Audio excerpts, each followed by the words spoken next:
اعوذ باللہ من الشیطان الرجیم بسم اللہ الرحمن الرحیم۔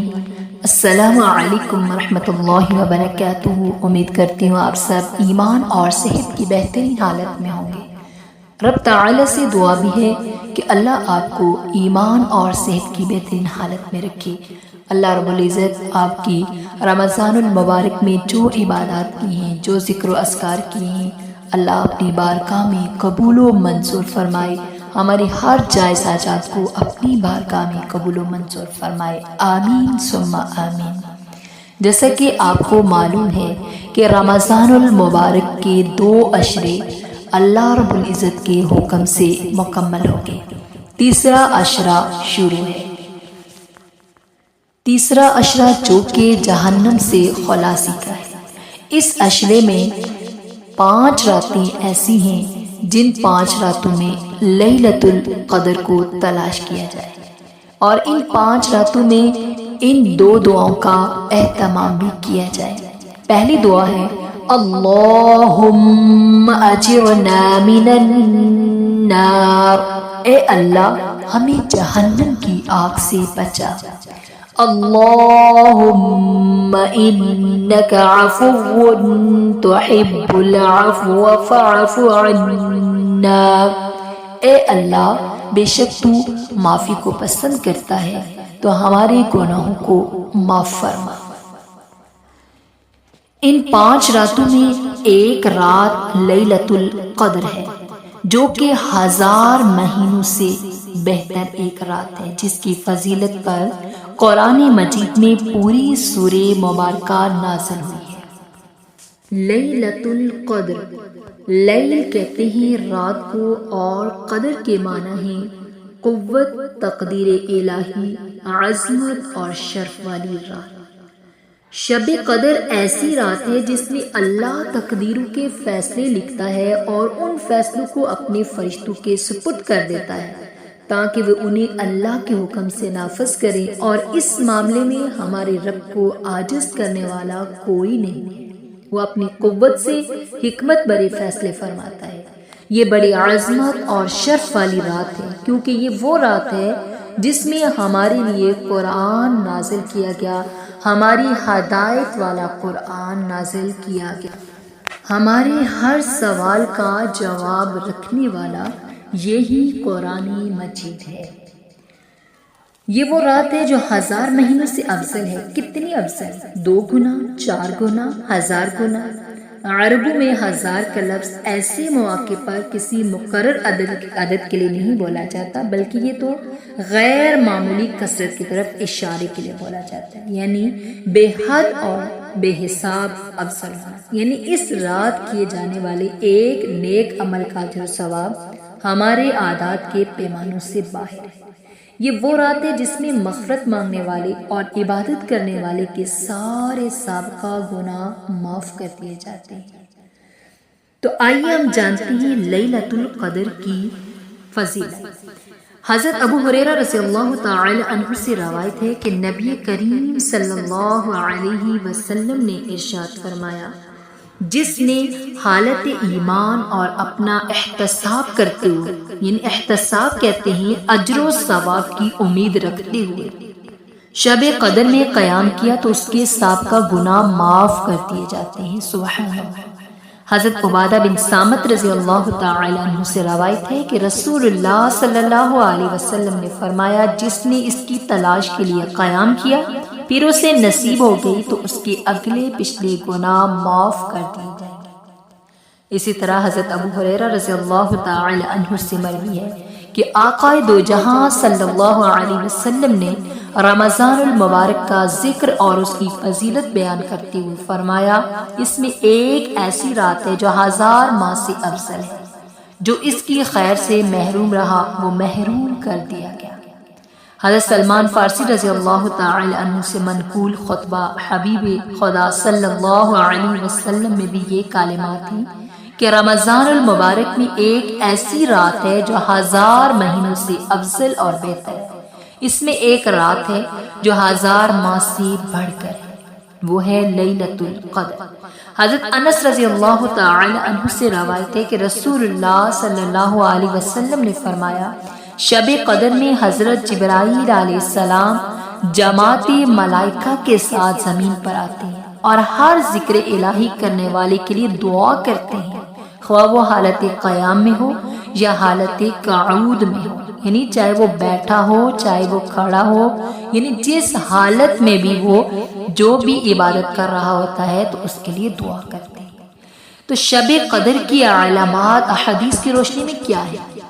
حضرت ابی بن کعب رضی اللہ تعالی عنہ نے فرمایا کہ شب قدر رمضان کی 23 رات ہے۔ حضرت زر بن حبیش رضی اللہ تعالی عنہ نے فرمایا، پوچھا اس پر کیا دلیل ہے؟ فرمایا اس علامت کی بنا پر جس کی اطلاع ہمیں رسول اللہ صلی اللہ علیہ وسلم نے دی کہ اس دن اس کا سورج بغیر شعاؤں کے طلوع ہوتا ہے، گویا وہ تشت کی طرح ہوتا ہے۔ اس کی علامت یہ ہے کہ اس کی صبح کا سورج بغیر شعاؤں کے طلوع ہوتا ہے۔ حضرت ابو ہریرہ رضی اللہ تعالی عنہ سے روایت ہے، ہم آپ صلی اللہ علیہ وسلم کی خدمت اقدس میں شب قدر کے بارے میں گفتگو کر رہے تھے۔ آپ صلی اللہ علیہ وسلم نے فرمایا تم میں سے کس کو یاد ہے کہ اس رات چاند پیالے کی مانند طلوع ہوا تھا؟ حضرت عبادہ بن صامت رضی اللہ تعالی عنہ سے روایت ہے کہ رسول اللہ صلی اللہ علیہ وسلم نے فرمایا شب قدر کی علامت یہ ہے وہ نہایت ہی صاف روشن ہو، اس میں چاند چمکدار، نہ اس میں ٹھنڈک نہ گرمی، اور اس میں صبح تک ستارے نہیں مارے جاتے۔ حضرت ابو عقرب اسدی کہتے ہیں کہ ہم حضرت عبداللہ بن مسعود رضی اللہ تعالی عنہ کی خدمت میں حاضر ہوئے۔ اس وقت وہ اپنے گھر کی چھت پر تھے۔ ہم نے انہیں یہ کہتے ہوئے سنا اللہ تعالی اور اس کے رسول اللہ صلی اللہ علیہ وسلم نے سچ فرمایا۔ جب وہ نیچے تشریف لائے تو ہم نے عرض کیا اے ابو عبد الرحمن، آپ کہہ رہے تھے اللہ اور اس کے رسول صلی اللہ علیہ وسلم نے سچ فرمایا، اس کی کیا حکمت تھی؟ فرمانے لگے شب قدر 7 اواخر یعنی آخری 7 راتوں کے نصف میں آتی ہے۔ اس دن سورج سفید طلوع ہوتا ہے، اس کی شعائیں نہیں ہوتی۔ میں نے اسے آج دیکھا تو اسے اس طرح پایا تو میں نے اللہ کی بڑائی بیان کی۔ اسی طرح حضرت واصلہ بن اسقر رضی اللہ تعالی عنہ سے روایت ہے کہ رسول اللہ صلی اللہ علیہ وسلم نے شب قدر کی رات کے بارے میں فرمایا وہ رات روشن ہوتی ہے، نہ گرم نہ ٹھنڈی، نہ اس میں بادل ہوتی، نہ ہوا اور نہ اس میں ستارے ٹوٹتے ہیں۔ اور اس کے دن کے بارے میں فرمایا کہ سورج بغیر شعاؤں کے طلوع ہوتا ہے۔ تو لیلۃ القدر پانے کا طریقہ کیا ہے؟ حضرت ابو ہریرہ رضی اللہ تعالی عنہ سے رسول اللہ صلی اللہ علیہ وسلم نے فرمایا جس نے تمام رمضان میں نماز عشاء باجماعت ادا کی اس نے شب قدر پا لی۔ شب قدر کو تلاش کرنے کی تلقین ام المؤمنین سیدہ عائشہ رضی اللہ تعالی عنہ سے روایت ہے کہ رسول اللہ صلی اللہ علیہ وسلم نے فرمایا رمضان کے آخری عشرے میں شب قدر پانے کی کوشش کرو۔ اسی طرح حضرت عبداللہ بن عباس رضی اللہ تعالی عنہما سے بھی روایت ہے کہ رحمت للعالمین صلی اللہ علیہ وسلم نے فرمایا شب قدر کو رمضان کے آخری عشرے میں تلاش کرو۔ حضرت عبداللہ بن عمر رضی اللہ تعالی عنہما سے روایت ہے سرکار دو عالم صلی اللہ علیہ وسلم نے فرمایا جو شب قدر تلاش کرنا چاہے وہ اسے رمضان کی آخری 7 راتوں میں تلاش کرے۔ اب بات کرتے ہیں کہ لیلۃ القدر کے معمولات کے بارے میں کہ نبی کریم صلی اللہ علیہ وسلم لیلۃ القدر میں تمام رات قیام فرماتے، خوب عبادت اور خوب دعا کا اہتمام فرماتے۔ آپ صلی اللہ علیہ وسلم نے فرمایا جس نے حالت ایمان اور رضائے الہی کے لیے شب قدر میں عبادت کی اس کے سابقہ گناہ معاف کر دیے جائیں گے، بلکہ آپ صلی اللہ علیہ وسلم اس کی تلاش کی خاطر 10 راتیں قیام فرماتے، اپنی مبارک کمر کس کر باندھ لیتے اور شب و روز عبادت الہی میں محنت اور جد و جہد فرماتے، حتیٰ کہ وصال کا روزہ رکھ لیتے تاکہ جو وقت کھانے پینے کے لیے استعمال ہوتا ہے وہ عبادت الہی میں گزرے۔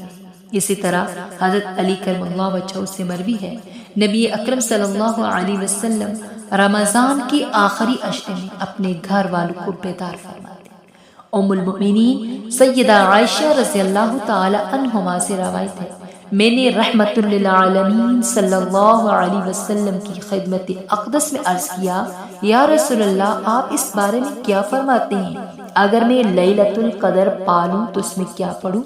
آپ صلی اللہ علیہ وسلم نے فرمایا، عائشہ ان کلمات سے اللہ تعالیٰ کے حضور دعا کرو اور مانگو، اللہم انک عفو تحب العفو فاعف عنی، اے اللہ تو معاف فرمانے والا ہے، معافی دینے کو پسند فرماتا ہے، بس مجھے معاف فرما دے، آمین۔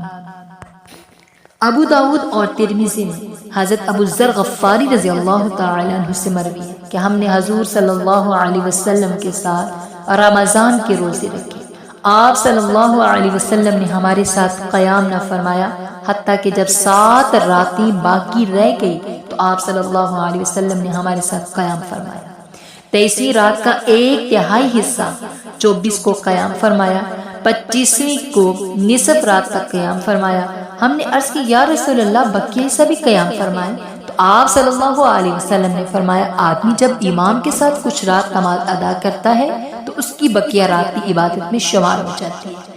پھر 26ویں رات کو آپ صلی اللہ علیہ وسلم نے قیام نہ فرمایا، 27ویں رات کو قیام فرمایا اور اپنے گھر والوں کو جمع کر کے اتنا قیام فرمایا کہ ہمیں سحری فوت ہونے کا خوف لاحق ہو، پھر کسی رات ہمارے ساتھ قیام نہ فرمایا۔ آپ صلی اللہ علیہ وسلم رمضان کا آخری عشرہ اور خصوصاً شب قدر میں تمام اہل کو بیدار فرماتے اور ان کو بھی عبادت میں مشغول کر دیتے اور خود بھی عبادت میں مشغول ہو جاتے۔ اسی طرح حضرت علی رضی اللہ تعالیٰ عنہ کی روایت ہے کہ رسول اللہ صلی اللہ علیہ وسلم رمضان المبارک کے آخری عشرے میں اپنے تمام گھر والوں کو بیدار رکھتے تھے۔ حضرت ابو ذر غفاری رضی اللہ تعالی عنہ سے روایت ہے، جب 27 رات آئی تو رسول اللہ صلی اللہ علیہ وسلم نے اپنے گھر والوں کو بلا بھیجا اور لوگوں کو بھی جمع فرمایا کہ وہ عبادت کریں۔ ام المؤمنین سیدہ عائشہ کے بارے میں بیان کرتے ہیں امام اسود کہ آپ ہمیں 23ویں رات میں بیدار رکھا کرتے تھے۔ تو دیکھیے ہمارے نبی کریم صلی اللہ علیہ وسلم اس مہینے میں، اس عشرے میں بہت زیادہ عبادت کا اہتمام کرتے تھے۔ آخری ایام میں جتنی محنت اور کوشش کیا کرتے اتنی محنت اور کوشش کسی اور ایام میں نہیں کیا کرتے، اس لیے آپ نے بھی اس موقع کو نہیں گنوانا ہے، کیونکہ لیلۃ القدر کوئی معمولی رات نہیں ہے۔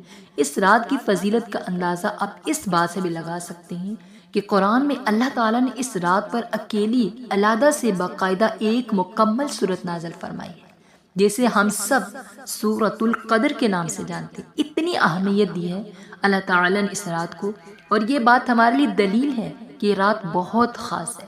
اگر ہم چاہتے ہیں کہ ہماری تقدیریں ہمارے لیے بھلائی اور کامیابی لے کر اتریں تو ہم نے رمضان کے آخری 10 ایام میں اپنا تہبند باندھ لینا ہے، پوری لگن کے ساتھ اللہ کو راضی کرنے کی کوشش کرنی ہے۔ رمضان کے یہ آخری 10 ایام جو باقی رہ گئے ہیں، یہ ایام آپ کی بخشش کا ذریعہ بن سکتے ہیں، اور کچھ پتہ نہیں کہ یہ رمضان آپ کی زندگی کا آخری رمضان ہو، کچھ پتہ نہیں یہ موقع آخری موقع ہو، تو پھر پالیں اس موقع کو اور پالیں اپنے رب کی مغفرت کو، اپنے رب کی بخشش کو، اپنے رب کی رحمت کو۔ دعا ہے کہ لیلۃ القدر کو پانے والے لوگوں میں ہم بھی شامل ہوں۔ دعا ہے کہ اس رات جن لوگوں کی دعائیں قبول کی جانی ہیں ان لوگوں میں ہم بھی شامل ہو جائیں۔ آمین ثم آمین۔